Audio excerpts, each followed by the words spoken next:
Mic test. Hi guys, so welcome to my blog. Today, let's talk about paano maghanap ng work sa Spain.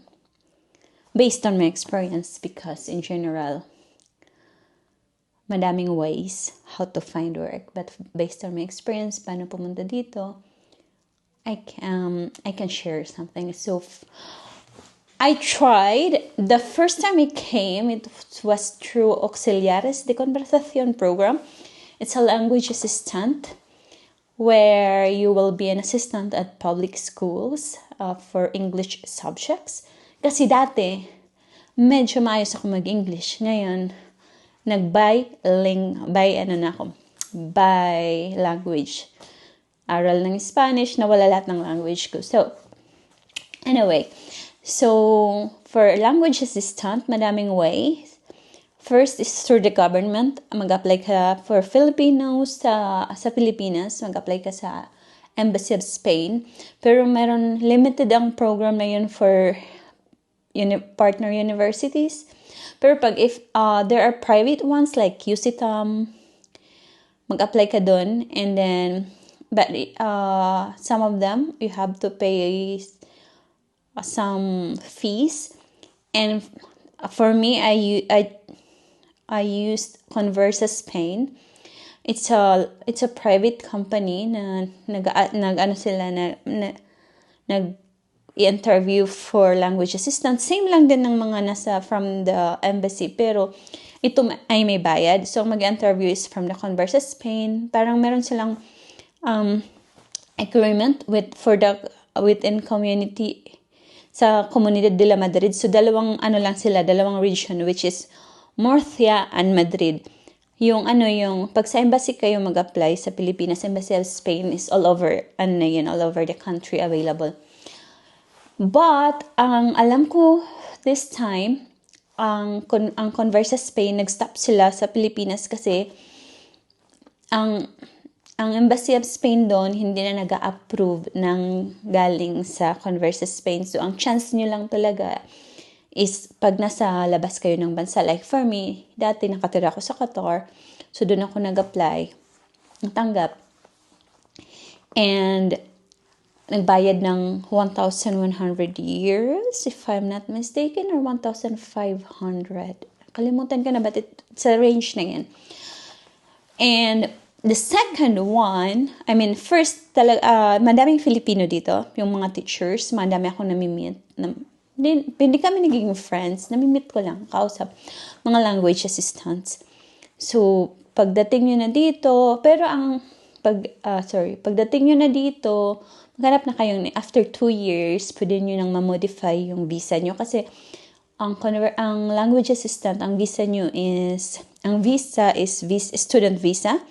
So, hindi siya residensya, estancia siya. For us Filipinos and other Latin America countries,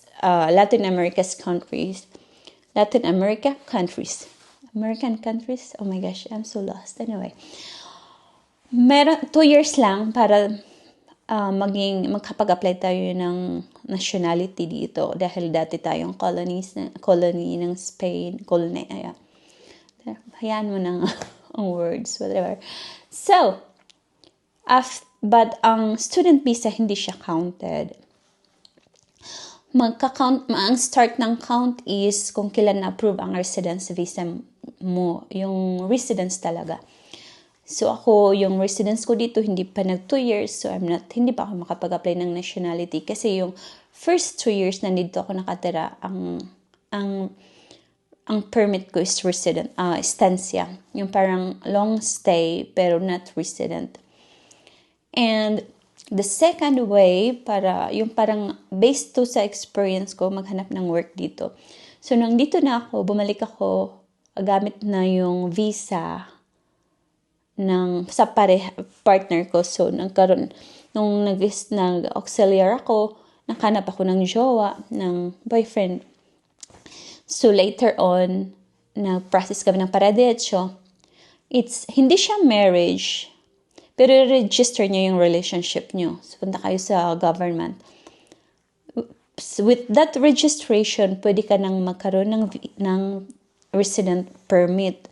Ang tawag doon is yung family of a European citizen.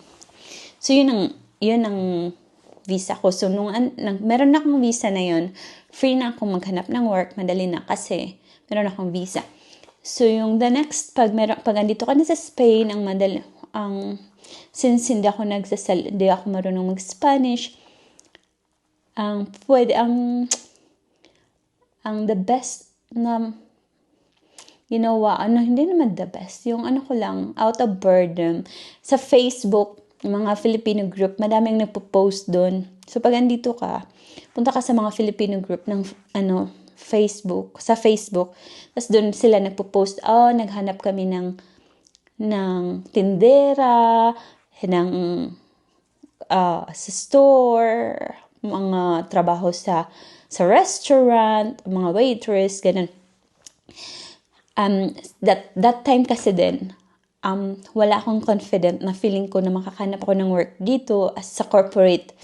Kasi hindi ako limited ang option dahil hindi ako nagsasalita ng Spanish or nakakaintindi man ako, I'm not fluent.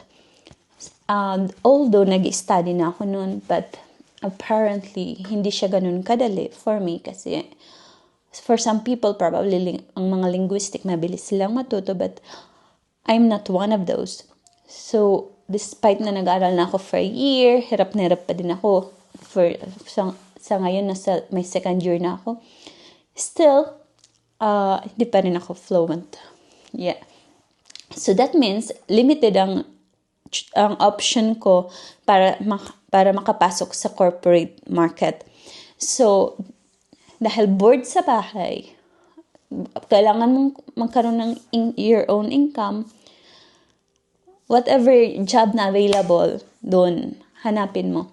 So, yung first na ko sana nang gagawin dati is part-time nanny ng mga doon sa Malaga. So, every weekend lang yun. Parang, pero malaki yun ang sahod sana, 100 euros per day. O, diba? Magbabantay ka lang ng bata, tapos dalawa pa kayo, kasi tatlong bata, dalawa kayo na bantay. Diba? Pwede na. Pero hindi natuloy, kasi nag-cancel yung client. Parang agency kasi yun. Parang, ang pangalan ng agency is Mary Poppins. So, if ever nito na kayo, ngayon naghanap kayo ng work, ang Mary Poppins is isang agency na naghahanap ng mga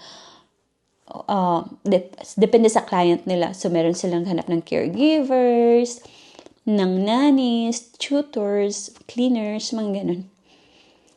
So, yun ang pangalawa. Sa Facebook, madami. Kasi ang next na naging trabaho ko, nag-sales lady ako sa sentro, sa tourist area. So, sa tourist area, may chance ka na makapag-work kahit hindi ka pa nagsasalita ng Spanish, kasi mostly naman ng mga customers doon ay may local man, pero mostly tourists, so marunong mag-English.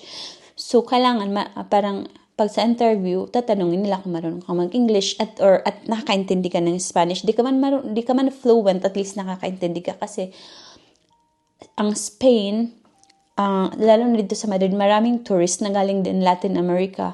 Ang Latin America, except Brazil, they speak Spanish. So, yun lang. So, I worked there. Pero habang nag-work ako doon, nag-apply din ako sa LinkedIn, just trying my luck.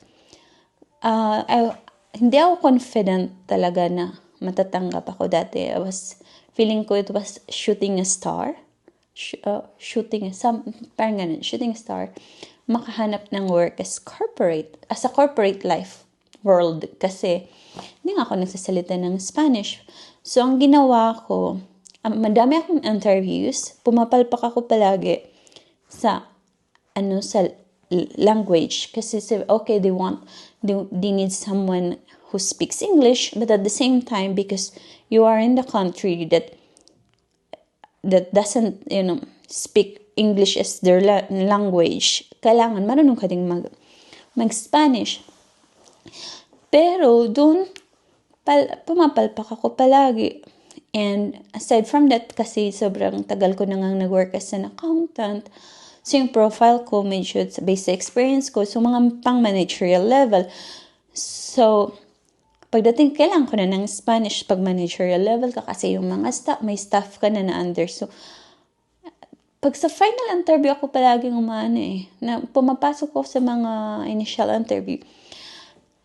Ang next na ginawa ko is nag-apply ako ng junior.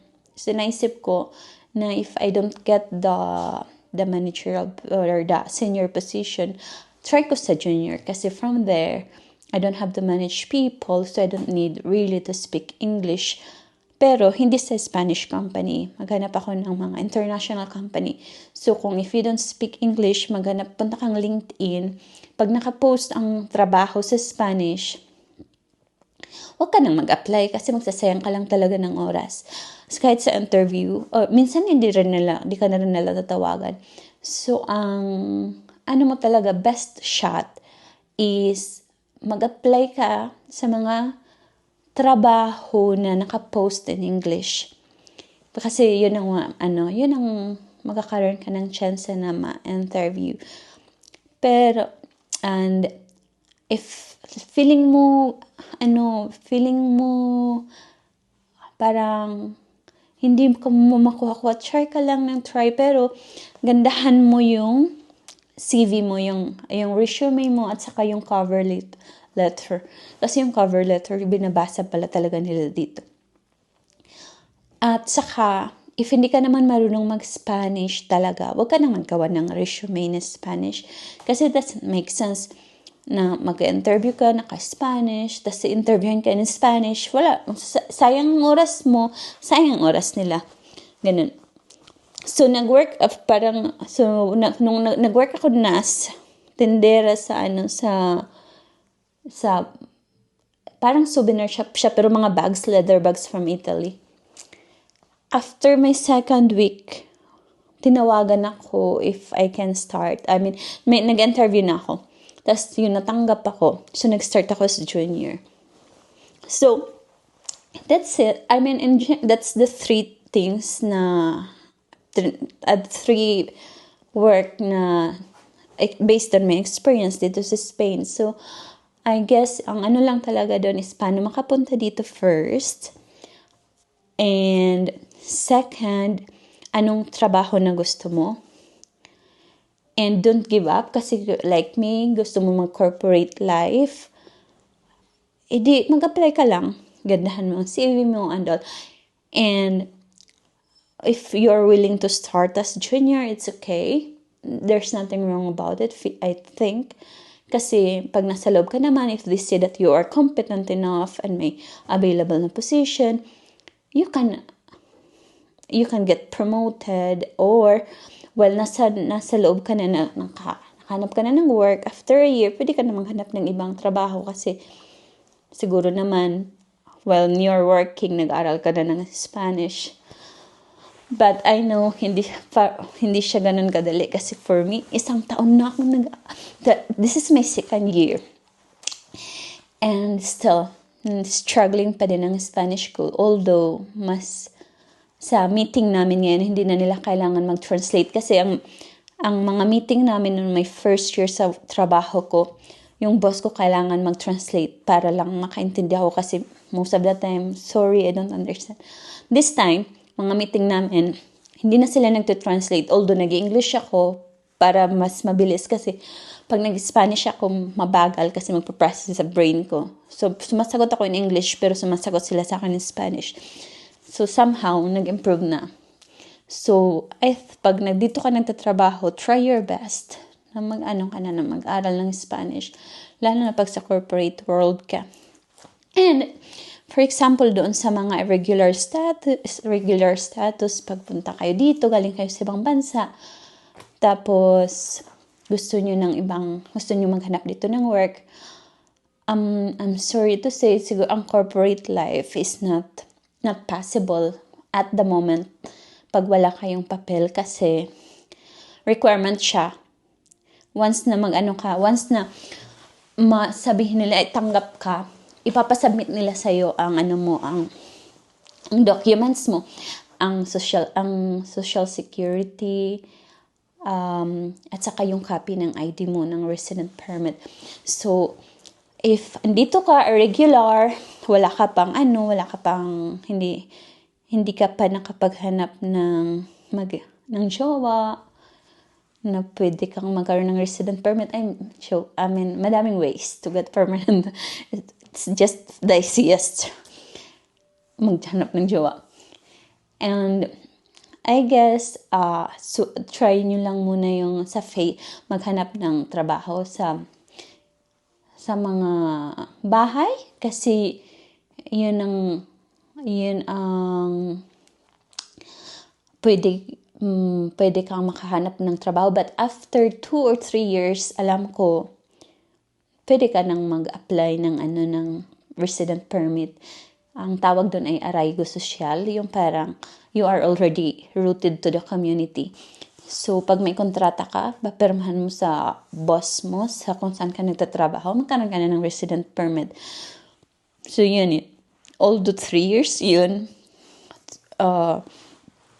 Alam ko, nagbago na yung law. Parang 2 years na lang. For let's say, let's say 3 years.